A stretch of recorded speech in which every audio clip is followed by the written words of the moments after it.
El Servicio Nacional de Salud de Reino Unido, o NHS por sus siglas en inglés, restringió los tratamientos hormonales para los adolescentes que tienen problemas de género.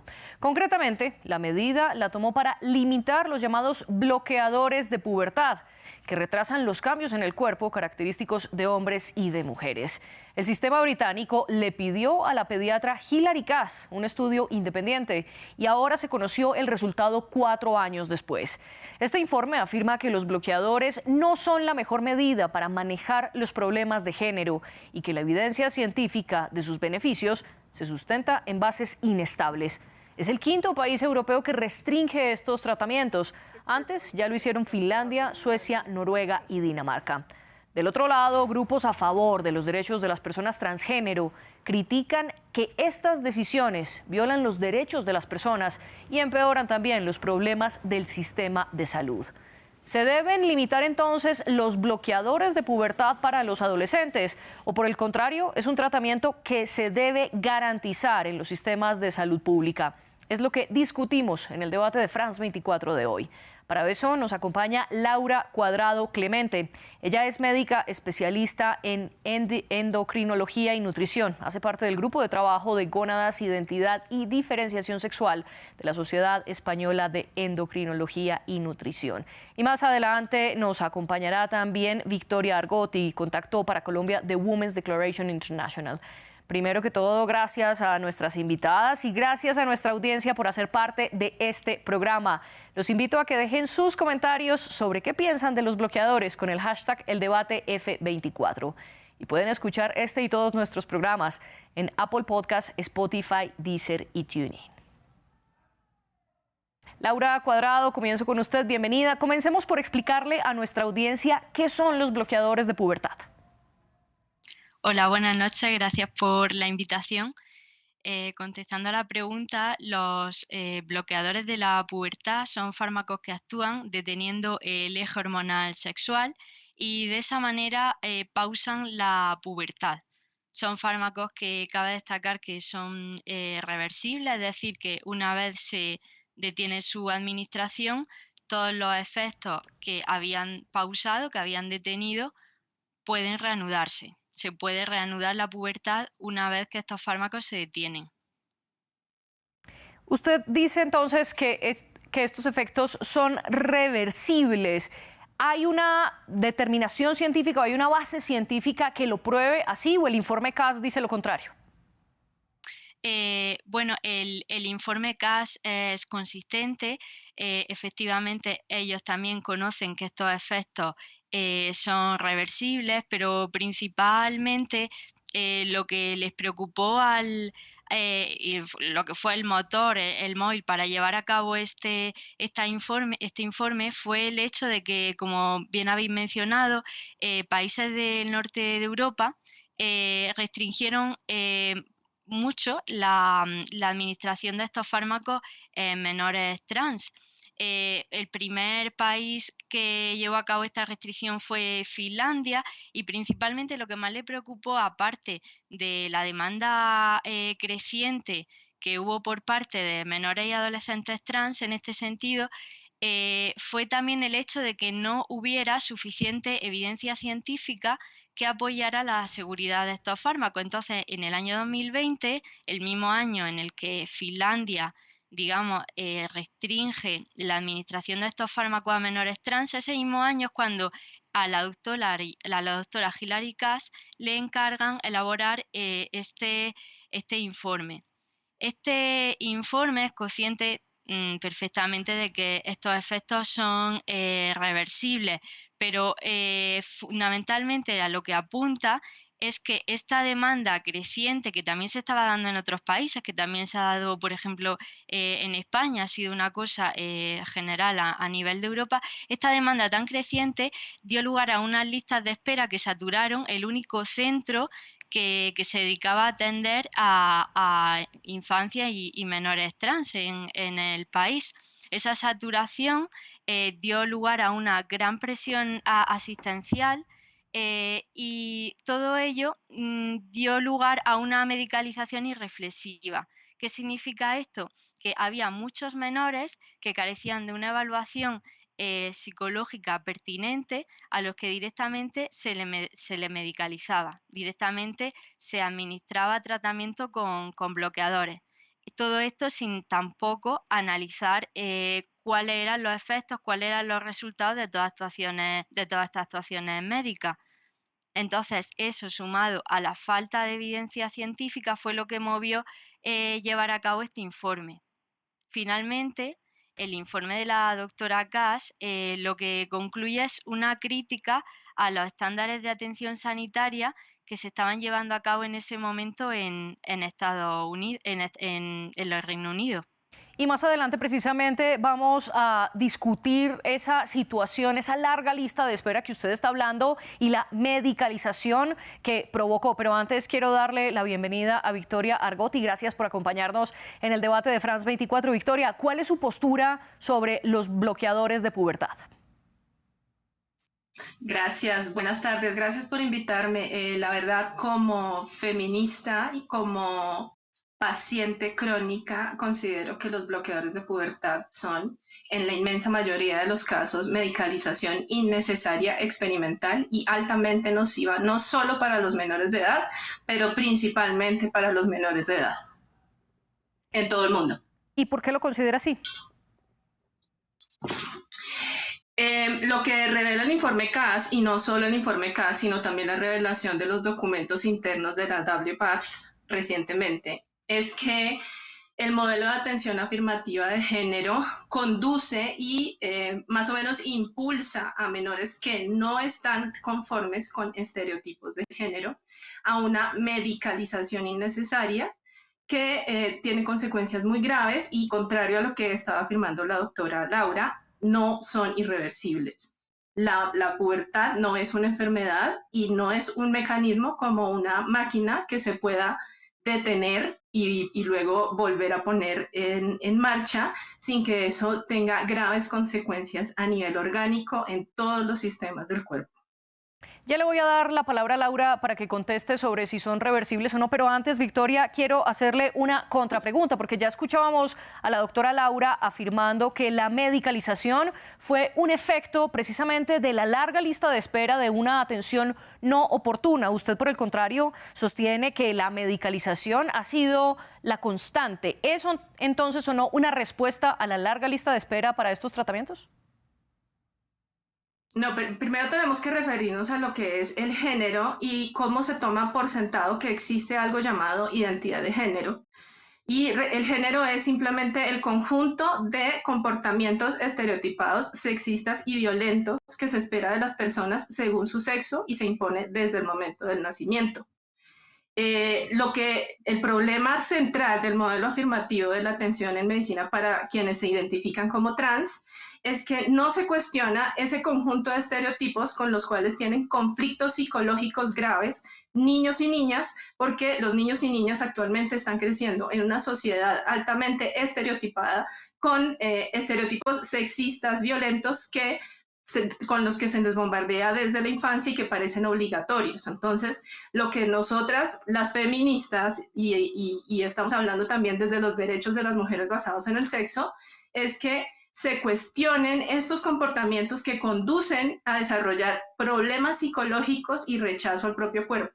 Nadie nace en un cuerpo equivocado y nadie nace odiando su cuerpo. Es la sociedad la que infunde estereotipos violentos que hacen que los niños y niñas vulnerables, sobre todo que están en entornos abusivos, solitarios, abandonados, interioricen ese control, interiorizan esa violencia y rechacen sus propios cuerpos. Nosotros no tenemos un cuerpo, nosotros somos nuestro cuerpo. No existe una dimensión distinta a la de nuestro cuerpo donde podamos vivir y escoger algo distinto a lo que nos tocó. Y también un problema grave con este problema es que a los menores y en general también a los mayores de edad que terminan sufriendo las consecuencias, los efectos adversos, que son muchísimos y son muy graves cuando finalmente deciden desistir de este tipo de terapias, el modelo afirmativo simplemente los abandona a su suerte y los elimina de sus estadísticas, y por eso es que no hay evidencia de que sirven y hay evidencia de que en realidad son nocivos.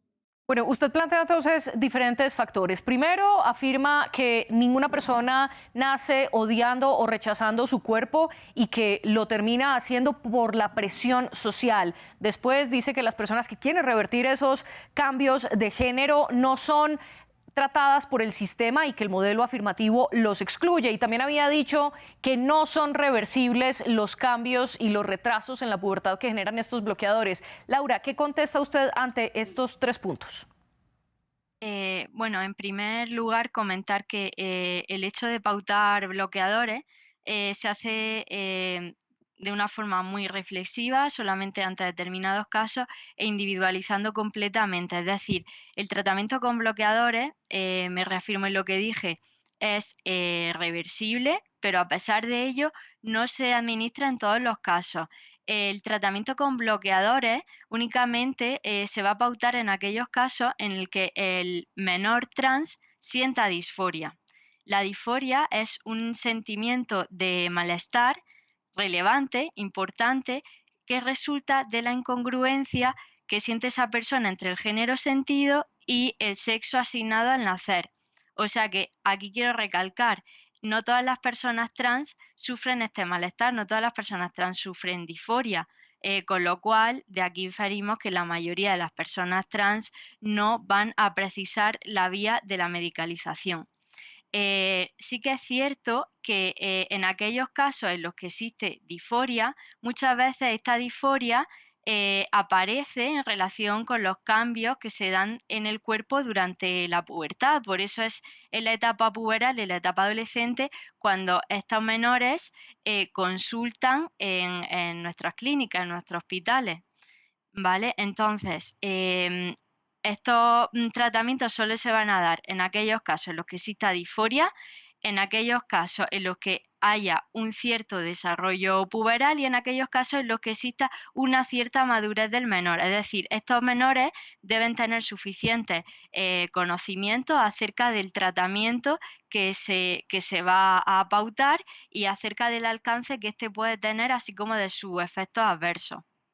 Usted hablaba entonces que estos tratamientos se utilizan únicamente en las personas que presentan disforia de género, que como bien lo explicó, es la angustia que siente una persona al sentirse dentro de un cuerpo y dentro de un sexo que no corresponde con el género que se identifica. Victoria, ¿qué es entonces la disforia de género? Y aquí hay un gran debate científico sobre si los bloqueadores impulsan o no esa disforia de género.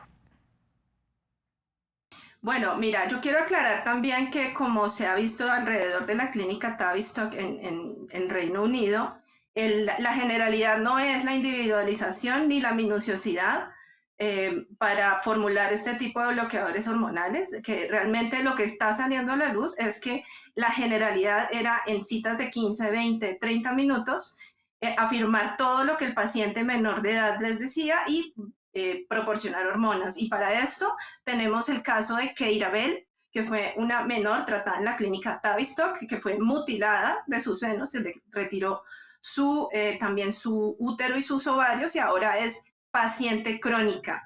Está medicalizada de por vida porque el enfoque que se le dio en un inicio, cuando mostró a los profesionales su angustia, su disforia, que no es causada por algo endógeno, no es porque haya una incongruencia endógena, sino porque hay un mensaje erróneo de la sociedad que conduce al rechazo del propio cuerpo. Eso terminó convirtiéndola en una paciente crónica. La misma Keira Bell afirma, y ganó el caso y por eso se cerró la clínica Tavistock, afirma que a ella se le condujo aceleradamente hacia la medicalización y que experimentaron con ella. Entonces, me parece un poco ligero decir que simplemente se puede volver a poner en marcha la pubertad cuando no se tienen en cuenta ni se les informa, y esto es simplemente escuchando a las personas de transicionadoras, porque es que se habla de las personas trans, pero no se habla de las personas que desisten, ni de sus testimonios, ni de cómo demuestran que el sistema les falló. Entonces, a estas personas no se les ofrece un enfoque explorativo, un enfoque cognitivo-conductual que les permita explorar, profundizar en las causas de su angustia, de su autorrechazo a su propio cuerpo, sino que se les medicaliza aceleradamente y eso les da efectos adversos como osteoporosis en la adolescencia, como mayor riesgo de tromboembolismo pulmonar, porque es que la intervención endocrina no es una cosa de cambiar apariencia, no es una cosa trivial y ligera, sino que afecta todos los sistemas de nuestro cuerpo. No sé si la doctora haya tenido osteoporosis en la adolescencia secundario, tratamientos con esteroides. Yo sí los he tenido por medicamentos, por medicalizaciones que sí los necesitaba y eso no es tan fácil como quitar un sticker y volverlo a poner o apagar un switch y volverlo a encender. Realmente me parece un poco ligero y me parece capacitista que se diga que este tipo de efectos adversos tan serios y tan profundos se pueden reversar cuando ni siquiera la ciencia médica tiene un conocimiento completo, correcto de la fisiología del cuerpo femenino. Usted apunta a dos de las cuestiones centrales de este debate que se está dando mundialmente. La primera de ellas es cuando un menor de edad decide que su género no es el que con el que se siente identificado, y dos, ¿cuál es el tratamiento que se debe seguir? Al respecto, el informe CAS lo que está diciendo y lo que está sugiriendo es una aproximación más holística en el que a ese acompañamiento se le sume sobre todo un acompañamiento psicológico antes de intervenir médicamente con cualquier tratamiento hormonal. Y usted menciona la clínica Tavistock. Esto, para contexto de nuestra audiencia, era la única clínica de Reino Unido dedicada exclusivamente a tratar casos de identidad de género en la niñez y en la pubertad. Y tal como lo está diciendo Victoria, cerró el mes pasado y después de eso la NHS abrió 2 clínicas nuevas de género. Laura, ¿pero qué responder entonces frente a lo que le plantea Victoria de casos donde la medicalización fue el primer recurso que se utilizó y tuvo consecuencias no reversibles? Bueno, ahí totalmente de acuerdo con lo que ha comentado. Desde luego, el informe CAS lo que saca a la luz son todos esos defectos, los estándares de calidad que existían en el modelo asistencial de Reino Unido. Por supuesto, una medicalización irreflexiva va a llevar a un mayor número de arrepentimientos, lo que ya ha citado como destransiciones, personas que dejan de identificarse pasado un tiempo con el género sentido pasan a volver a identificarse con su género asignado al nacer, y por otro lado puede llevar de la mano también esa medicalización irreflexiva un mayor número de efectos adversos. Por eso es fundamental lo que concluye la revisión de CAS, de que la atención sanitaria a las personas trans debe darse bajo equipos multidisciplinares en los que siempre haya una intervención por parte de salud mental. Es decir, la atención a las personas trans debe ser integral. Se debe contemplar siempre la esfera psicosocial, los apoyos de los que dispone esa persona y cribar muy bien que pueda haber enmascarando un tema de salud mental bajo la etiqueta de disforia de género. Eso siempre hay que explorarlo bien antes de inclinarse por una medicalización. Así que en ese sentido, pues totalmente de acuerdo. Hay que incorporar siempre personal de salud mental en los equipos multidisciplinares que abordan la salud transgénero. Eso es fundamental. Y es una cosa que se viene haciendo aquí en España desde hace muchos años y es un estándar de calidad de todas nuestras unidades de identidad de género. ¿Y qué piensa usted concretamente del polémico caso que ha sacudido a Reino Unido sobre el caso de Keira Bell, cuyos representantes afirman que no tenía conocimiento completo de las implicaciones que tendría el tratamiento? Bueno, eso deriva de lo que hemos comentado, ¿no? Al final, una larga lista de espera infunde una gran presión asistencial y hay ocasiones en las que el caso pues no se evalúa de una manera holística, no se evalúa la perspectiva psicológica asociado a los aspectos médicos. Entonces, en ese caso, pues puede llevarnos a errores. De todas formas, sí que quiero aportar datos con respecto a las destransiciones. Estas personas que se arrepienten posteriormente, eh, se estiman en torno a un 2%. Tenemos una cohorte registrada aquí en un hospital español que, bueno, en este caso es del 2%, estas personas que se arrepienten y vuelven a identificarse con el sexo que le asignaron al nacer, y hay otros reportes que estiman estas destransiciones entre el 0,2 y el 2%. Ya le digo, son tasas muy bajas, y también debemos de diferenciar las destransiciones, los arrepentimientos que se deben como el caso de Keira Bell, a personas que luego vuelven al sexo asignado al nacer, con las destransiciones que se deben a una mera desmedicalización, es decir, personas que ya no precisan de fármacos para vivir en su género sentido, porque se han empoderado y ya pueden prescindir de todos estos fármacos, que al fin y al cabo es lo que los médicos, los endocrinólogos y el resto de equipos es lo que perseguimos. No abogamos nunca por por la medicalización, siempre buscamos explorar otras vías. El hecho de pautar bloqueadores, en estos casos seleccionados, son siempre garantizando la madurez del menor y siempre informando bien de los posibles efectos adversos que tienen.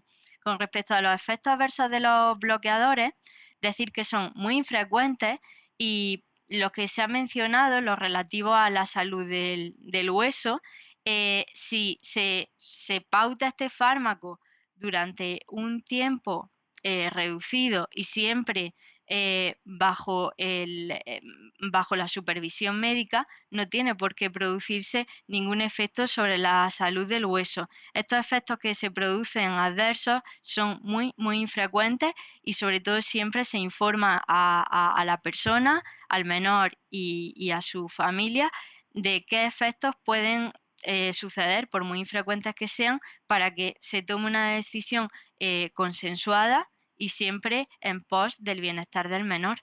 Pero antes de profundizar en esos posibles efectos o no que tienen estos tratamientos, Victoria, quiero contrapreguntarle lo que está mencionando Laura, que el porcentaje de las personas que se arrepienten de hacer una transición de género es mucho más bajo de lo que usted habla. La verdad, yo no creo que sean confiables esas cifras, porque los testimonios de las mismas personas de transicionadores, que cada día son más, lo que muestran es que una vez ellos disienten o empiezan a cuestionar el esquema que se les ha puesto, la institución les abandona y no se les hace un seguimiento a realmente largo plazo. Una vez las personas que una vez pensaron que eran trans dejan de pensar esto y tratan de recuperar su salud, en la institución médica, no solo en Estados Unidos, no solo en Europa, no solo en Inglaterra, sino es la generalidad, también en Colombia, la institucionalidad médica los abandona a su suerte y los elimina de las estadísticas. No creo que estas cifras sean fiables con la realidad y que tampoco sean honestas con todas las personas que han sido perjudicadas. De hecho, los documentos de la WPATH, que es la Asociación de Profesionales por la Salud Transgénero, lo que revelan es cómo con triquiñuelas y engaños hacían firmar consentimientos informados de menores de edad que tenían diagnósticos mentales, incluso hasta síndrome de Down, para medicalizarlos en el sentido de una transición médica. Y si ustedes quieren escuchar, hay muchísimos destransicionadores en el mundo hablando de cómo tanto la comunidad que una vez dijo acogerlos, como los profesionales que los condujeron por el camino de la medicalización, una vez desistieron o una vez cuestionaron, simplemente los abandonaron a su suerte. Y no solo después de unas intervenciones endocrinas, que son bastante serias y se toman muy a la ligera en este punto, sino después de cirugías que les marcan de por vida y que esas sí que son irreversibles. Frente a los efectos ahora sí de esos tratamientos endocrinológicos, Laura, quiero preguntarle cuáles son los efectos de dichos tratamientos hormonales y de los bloqueadores de pubertad, no solo en cuestiones de sexo, sino también en cuestiones, por ejemplo, neurológicas, de otras partes del desarrollo corporal. Y al respecto, el informe CAS señala que el uso de hormonas en menores de 18 años tiene muchas incógnitas sobre cuáles son esos resultados posteriores. ¿Qué se sabe entonces de los efectos, Laura? Bueno, por supuesto, necesitamos de más estudios que evalúen los efectos de seguridad a largo plazo. Hay que decir que estos fármacos se empezaron a utilizar en los años 80 para patologías relacionadas con el crecimiento y el desarrollo puberal adelantado en niños que no eran trans, que simplemente pues tenían estas patologías del desarrollo.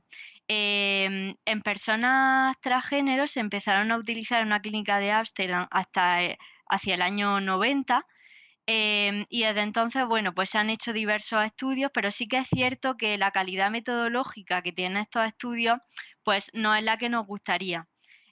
Por otro lado, a pesar de que actualmente el respaldo, digamos, científico, de la evidencia científica de los artículos publicados, es cierto que no es un respaldo total. Necesitamos de más estudios, pero sí que es cierto que disponemos de mucha experiencia clínica y de protocolos actualizados que sí que están funcionando. Todo esto es lo que nos ayuda a prevenir y a saber en qué personas están indicados los bloqueadores.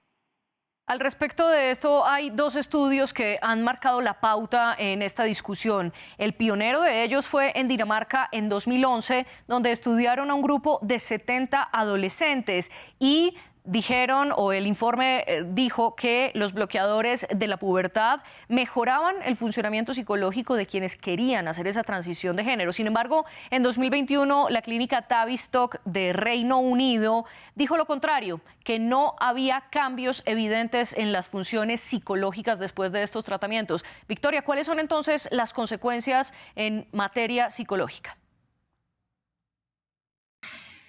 Pues mira, a mí me parece muy grave que se afiance la idea de que hay algo equivocado en los cuerpos de los niños y las niñas y que hay algo que corregir, porque realmente lo que deberíamos estarnos enfocando en hacer es en desmontar los estereotipos sexistas, la hipersexualización y cosificación de la infancia, porque vemos las cifras, incluso en Reino Unido, quiénes son las personas que más piden estos servicios de cambio de asignación de género.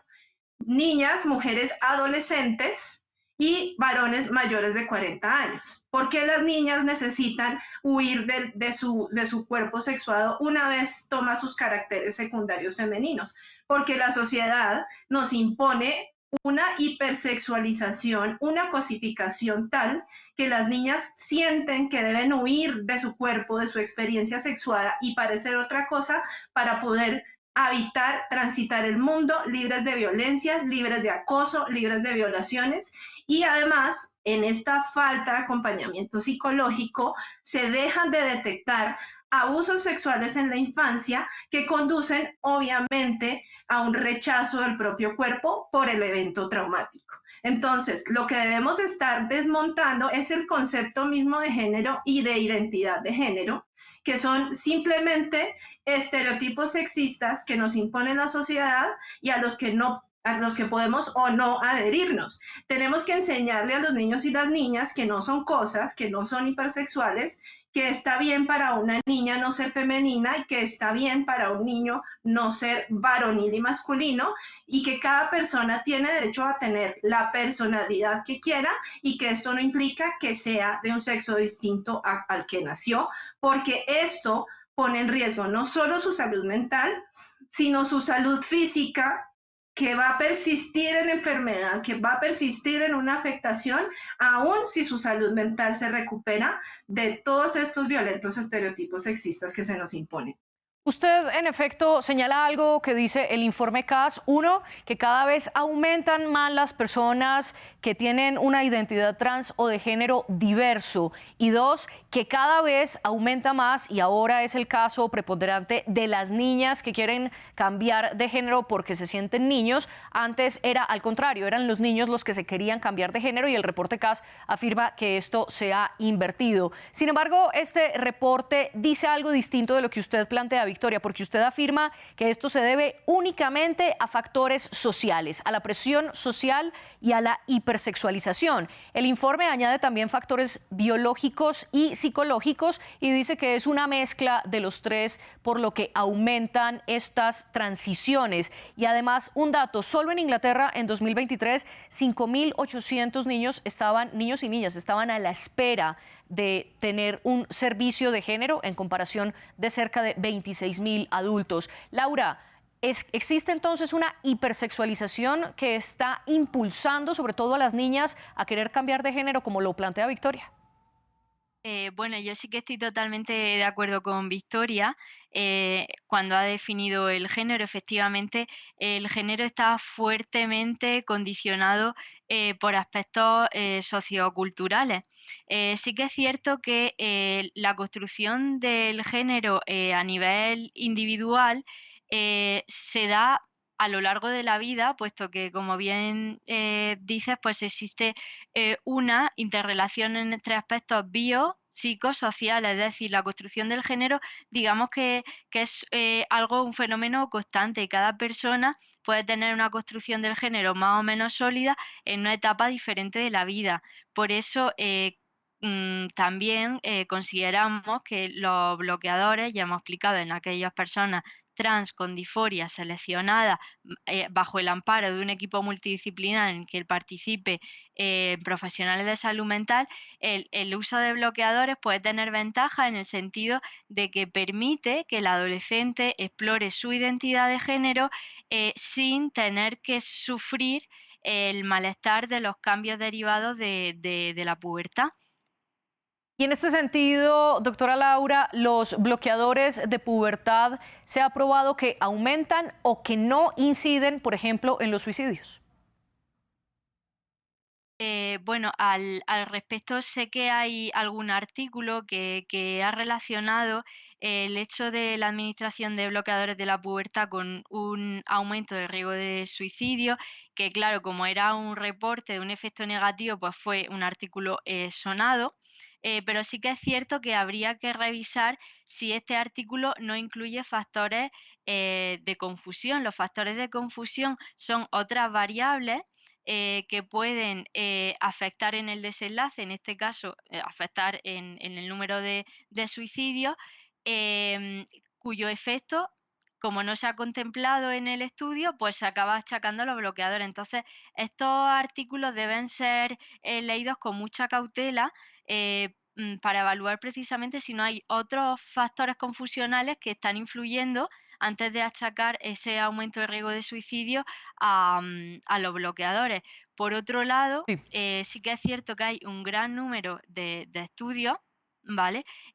Una amplia variedad de estudios que lo que dicen es que la administración de bloqueadores, al aliviar la disforia, ese malestar que sienten los adolescentes, da lugar a una mejora en toda la esfera psicológica. Es decir, todos los efectos de tipo depresivo, ansioso, etcétera, trastorno de la conducta alimentaria, todos esos síntomas que venían derivados en realidad de la disforia, de ese sentimiento de malestar, pues sí que se ven atenuados y aliviados. Y aquí en Sí. estas personas es donde precisamente va a ser un acierto el hecho de pautar bloqueadores. Para concluir muy brevemente, Victoria, ¿deben ser los bloqueadores de pubertad restringidos, como acabó de ocurrir en Reino Unido, o deben ser incorporados a los sistemas públicos de salud?